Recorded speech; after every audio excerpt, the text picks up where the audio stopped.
Kenapa pernikahan ini tidak seperti yang dulu lagi? Relasi kami menjadi dingin. Aku, dia. Kami menjalankan aktivitas kami sendiri-sendiri.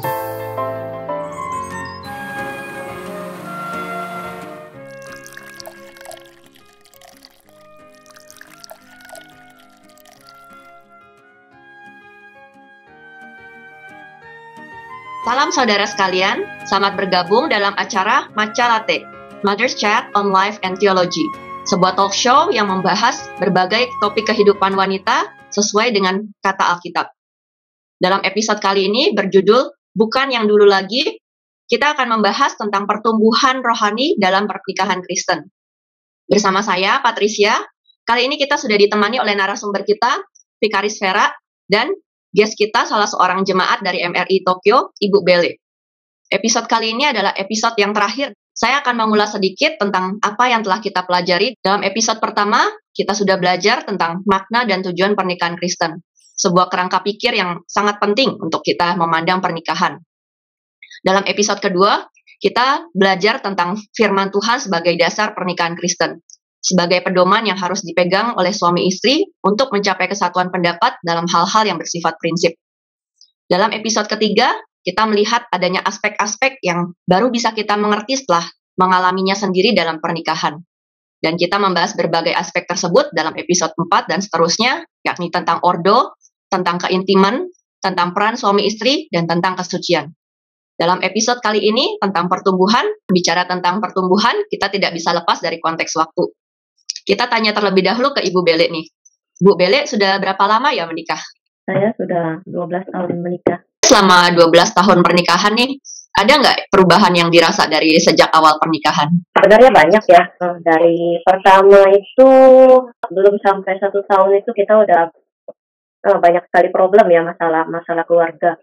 Dari situ sungguh sangat mengejutkan ya, sangat kok seperti ini gitu kan pernikahan kan. Tapi seiring berjalan waktu, cukup lama sih, sampai pada 6-7 tahunan kayak gitu, hubungan itu semakin membaik sih.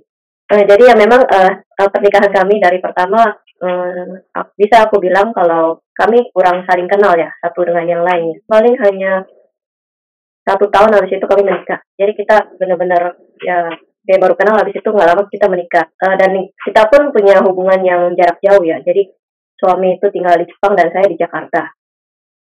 Dan dari situ kami memang akhirnya menikah tanpa mengenal satu dengan yang lain, sampai akhirnya ya setiap masalah datang ya kita nggak siap, menurut saya sih kayak gitu. Kalau sekarang udah lebih saling mengenal begitu ya? Dari waktu demi waktu ya kita belajar sih ya, belajar mencoba untuk memperbaiki, coba saling mengenal dari situ sih. Tapi nggak bisa dibilang kita maksudnya udah sempurna sama-sama saling kenal, enggak.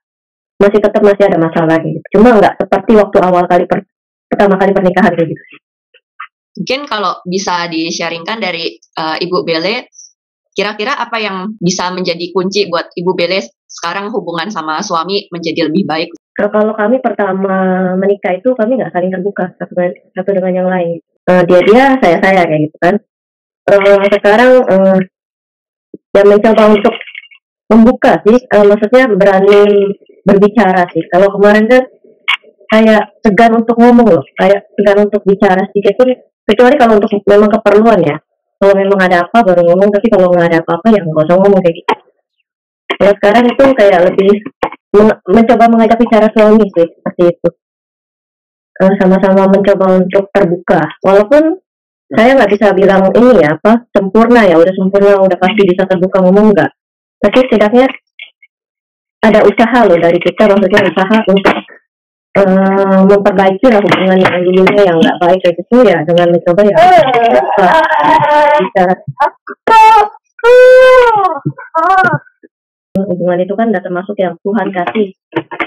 Jadi masa kita mau seperti itu terus ya, enggak juga kan.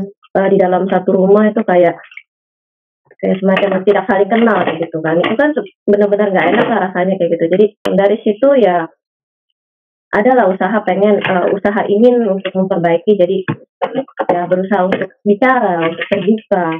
Bu Bele merasakan ada perubahan yang baik gitu terjadi ya dalam perjalanan pernikahannya. Kita sekarang tanya Vikaris Vera. Kalau menurut Vikaris Vera, adanya perubahan dalam pernikahan itu sesuatu yang baik atau hal yang buruk ya? Ya, perubahan itu justru sesuatu yang baik ya. Kalau biasanya orang bilang, kok kamu nggak seperti yang dulu lagi, kok kamu sudah berubah. Ya memang seharusnya berubah. Memang wajar begitu ya. Kenapa harus ada perubahan seperti itu ya? Kenapa harus ada perubahan ya? Karena setiap orang itu memang bertumbuh ya. Bayi lahir. Terus tuh bayi itu menjadi anak-anak, dan anak-anak menjadi remaja, remaja menjadi pemuda, dan kemudian pemuda menjadi dewasa kan. Nah, manusia tubuhnya pun secara fisik aja mengalami pertumbuhan. Jadi ya begitu juga dengan kerohanian, begitu juga dengan mental kita, itu semuanya harus bertumbuh. Nah, bukan cuma manusia satu persatu bertumbuh, relasi antara suami istri pun seharusnya bertumbuh. Nah, bagaimana relasi itu bisa bertumbuh? Karena suami dan istri masing-masing itu pun tumbuh kerohanian. Nah, orang yang kalau kerohaniannya bertumbuh, ada perubahan, itu sebenarnya justru adalah indikator bahwa kita itu memang sudah lahir baru. Justru kalau orang itu seperti yang dulu, masih seperti yang dulu, dia tidak berubah, jangan-jangan dia tidak lahir baru malahannya kalau tidak ada perubahan sama sekali. Berarti justru perubahan pertumbuhan ini adalah sesuatu yang desirable gitu ya, yang sangat diharapkan ada dalam pernikahan ini ya. Kira-kira perubahan yang seharusnya terjadi dalam pernikahan itu apa saja ya? Kalau dulu itu berupa subjektif gitu ya. Kasihnya itu, cintanya itu subjektif gitu. Misalnya subjektif itu kayak, kenapa kamu menyukai dia? Karena dia ganteng, karena dia baik gitu. Karena dia apa gitu, apapun. Atau misalnya kalau kita lihat di novel-novel ataupun film-film, karena aku membutuhkan kamu. Nah, itu subjektif. Itu cinta yang egois gitu ya, hal yang seperti itu. Dan dari situ, dari cinta yang subjektif, itu seharusnya berubah menjadi cinta yang kasih yang objektif. Yaitu apa? Mengasihi sesuai dengan apa yang betul-betul dibutuhkan oleh pasangan.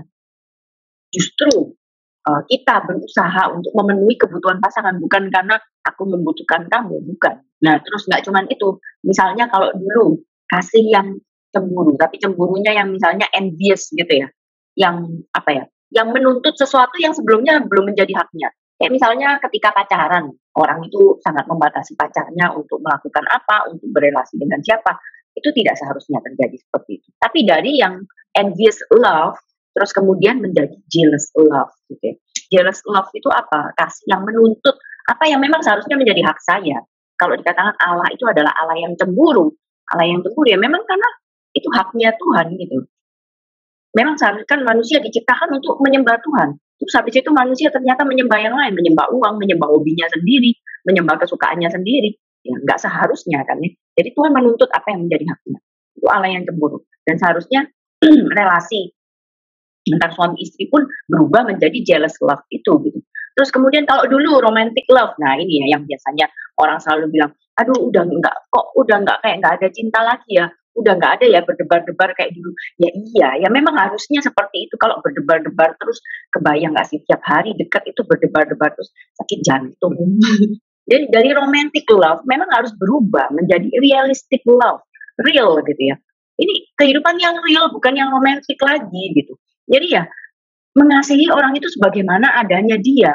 Udah nggak kelihatan keren lagi, memang real gitu loh. Kelihatan bangun tidur pakai celana pendek, harus garuk-garuk punggung mungkin kalau bangun, pokoknya sangat tidak keren gitu ya. Tapi itu yang real, yaitu kehidupan manusia gitu. Bukan yang digambarkan di komik atau di novel atau apa, yaitu realistic love gitu ya. Kasih sebagaimana adanya. Kita bisa sakit, kita bisa menjadi tua, tapi kita harus tetap mengasihi. Terus kalau dulu misalnya awal-awal pernikahan, activity center gitu ya, pusatnya itu adalah bergerak, pusatnya adalah melakukan sesuatu. Kita berusaha menemukan kesamaan. Misalnya kalau saya dulu sama suami saya itu, kami berusaha menemukan kesamaan. Apa ya? Kita mau melakukan apa ya? Oh ya, makan sushi sama-sama. Oh akhirnya kita punya kesamaan nih, sama-sama suka makan sushi ya. Jadi kita itu sangat suka gitu ya, kalau apa pergi berdua makan sushi. Atau misalnya apa, main basket gitu. Di game center kalau di sini tuh ada itu ya. Ya cuman ring basket aja, jadi bukan lapangan basket gitu ya. Kita main di situ berdua. Oh iya, ternyata kita menemukan kesamaan. Tapi ternyata setelah 10 tahun menikah saya baru tahu dia memaksakan dirinya untuk mengikuti saya main basket. Jadi ya itu activity center gitu ya, berusaha melakukan hal yang sama.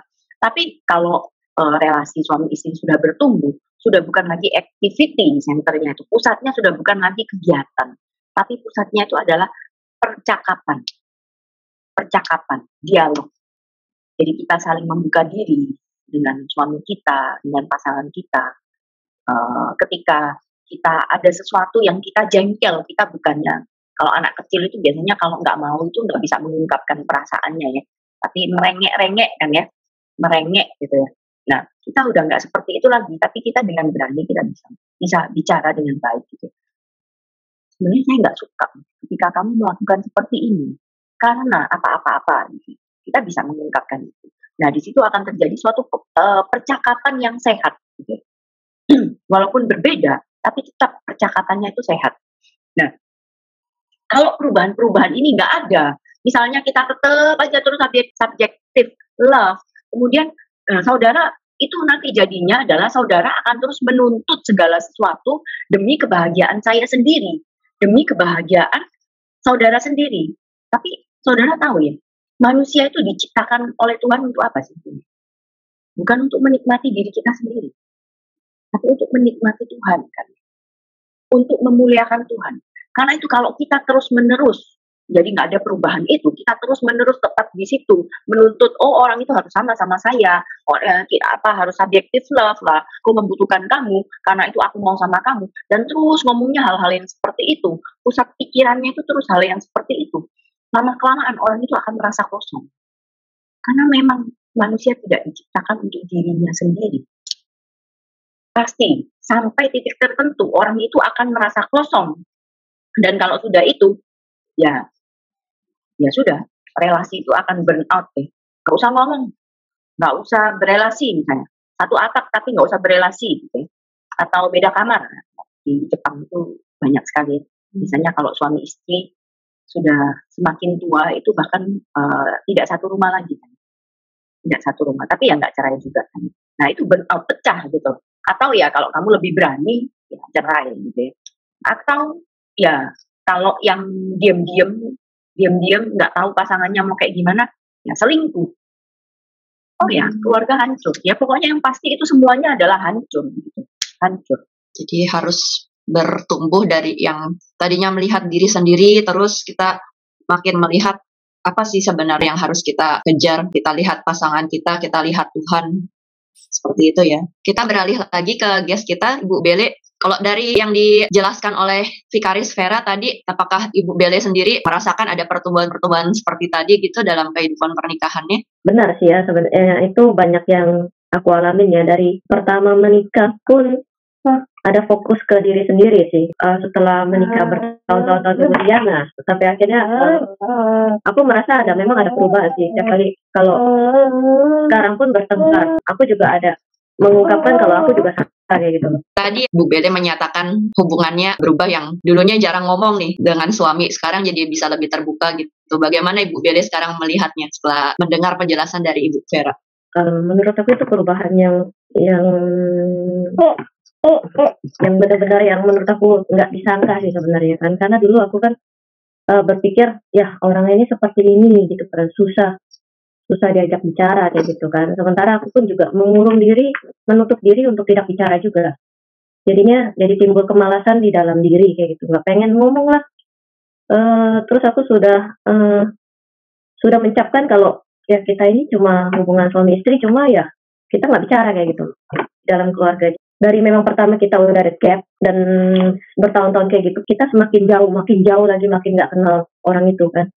Semakin nggak perhatiin dia, semakin nggak peduliin dia kan, nggak.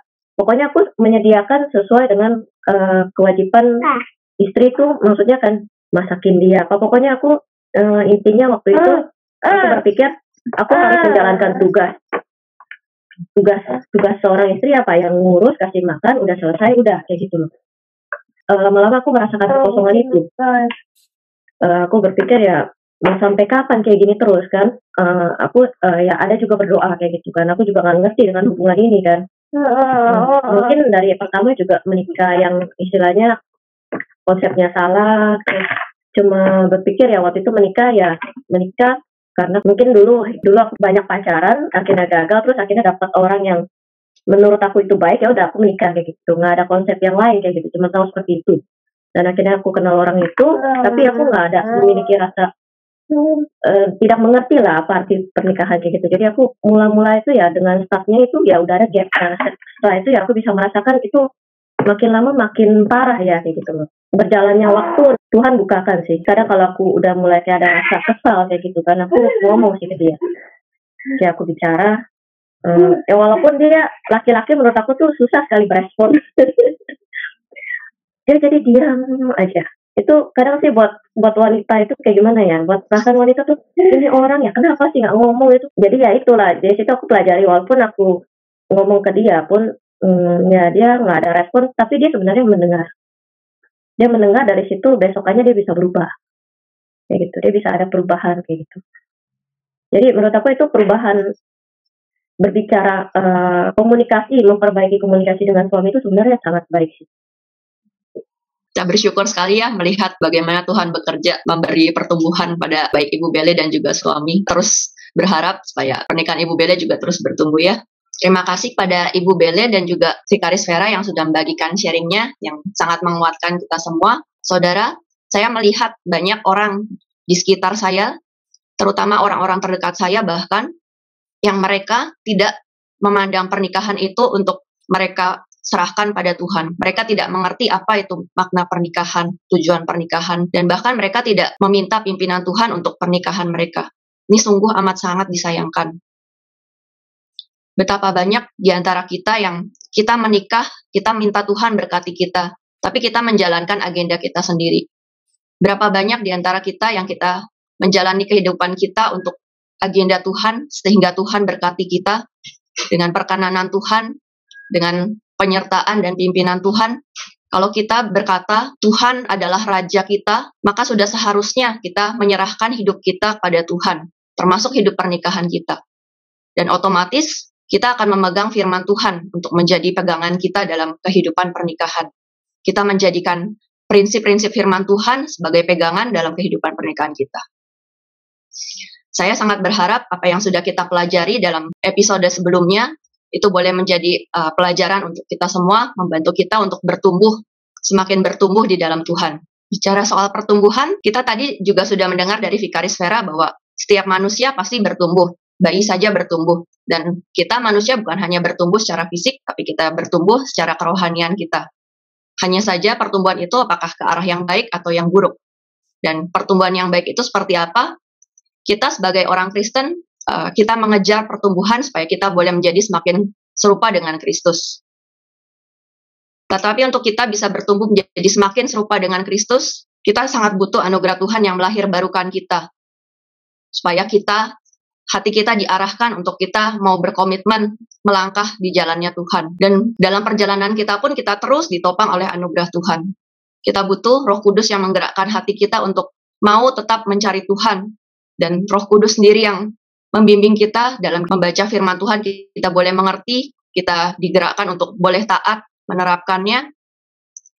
Dan juga waktu kita gagal pun, Roh Kudus yang boleh mengingatkan kita akan keberdosaan kita, juga akan pengampunan Tuhan, yang itu yang menguatkan kita terus untuk boleh terus mengejar bertumbuh menjadi serupa Kristus. Kita bersyukur pada Allah akan anugerah Tuhan, dan saya ingin mengajak kita semua pada waktu ini untuk kita mengevaluasi diri kita masing-masing berdasarkan apa yang sudah kita pelajari sebelumnya. Kita melihat pernikahan kita. Apakah dalam pernikahan kita melalui segala krisis, melalui segala percekcokan yang kita hadapi, apakah kita boleh semakin melihat kasih Tuhan, menikmati kasih Tuhan, atau justru kita malah jadi semakin self-pity, kita mengasihani diri, kita semakin penuh dendam terhadap pasangan kita. Mari kita mengoreksi diri kita sendiri. Dan juga dalam relasi suami istri, apakah kita bertumbuh makin mengenal satu sama lain, kita semakin intim bukan hanya secara fisik, tapi secara emosi, secara intelektual, secara kerohanian, kita menjadi betul-betul menjadi satu di dalam Tuhan, atau justru kita semakin tidak mengenal satu sama lain. Kita merasa asing dengan pasangan kita merasa risih saat dekat dengan pasangan kita. Dan juga kita menilai pernikahan kita, apakah kita semakin mengenal Tuhan dalam pernikahan kita? Apakah kita semakin mengerti kehendak Tuhan, visi dan misi Tuhan dalam kehidupan pernikahan kita? Atau justru kita malah makin sibuk melaksanakan agenda kita? Dan saya juga mengundang para wanita kita khususnya untuk kita mengoreksi diri kita. Apakah kita dalam pertumbuhan kita menjadi semakin lemah lembut, semakin penurut, atau kita justru semakin liar, semakin tidak taat ordo yang Tuhan tetapkan? Apakah kita sebagai wanita yang sudah menikah, kita semakin terampil dalam menciptakan sweet home, atau justru kita membuat suami kita, anak-anak kita makin tidak betah di dalam rumah? Dan apakah kita, para wanita, semakin menjaga kesucian tubuh dan hati kita, atau justru kita hidup serampangan, hanya mengikuti arus dunia, tanpa kita menilai segala sesuatunya? Saya bersyukur selama sepanjang talk show ini, saya melihat bagaimana Tuhan melatih kami, ibu-ibu di MRI Tokyo termasuk saya. Kami dilatih untuk terus mempelajari firman Tuhan, kami terus mengkristalisasikan firman Tuhan yang kami pelajari dalam perkataan. Dan kami sangat berharap bahwa ini boleh juga berguna bukan hanya untuk kami secara pribadi, tapi boleh juga membangun setiap saudara yang menyaksikan acara ini. Saya berharap kita semua boleh bertumbuh, semakin mengenal Tuhan, dan dengan mengenal Tuhan, semakin dalam lagi kita semakin melihat kemuliaan Tuhan, dan kita boleh bersuka cita karena itu, bukan karena keadaan kita bahagia, situasi kita nyaman, tapi kita boleh merasakan sukacita karena kita melihat kemuliaan Tuhan. Seperti dikatakan dalam Westminster Shorter Catechism, man's chief end is to glorify God and to enjoy Him forever. Tujuan hidup manusia adalah melayani Tuhan untuk kemuliaan Tuhan. Dan di dalam segala proses itu, kita menikmati Tuhan. Kita merasakan sukacita di dalamnya. Sekian episode Matcha Latte kali ini. Jikalau Tuhan berkenan, kita dapat bertemu lagi dalam episode Matcha Latte dalam seri yang berikutnya. Tuhan memberkati.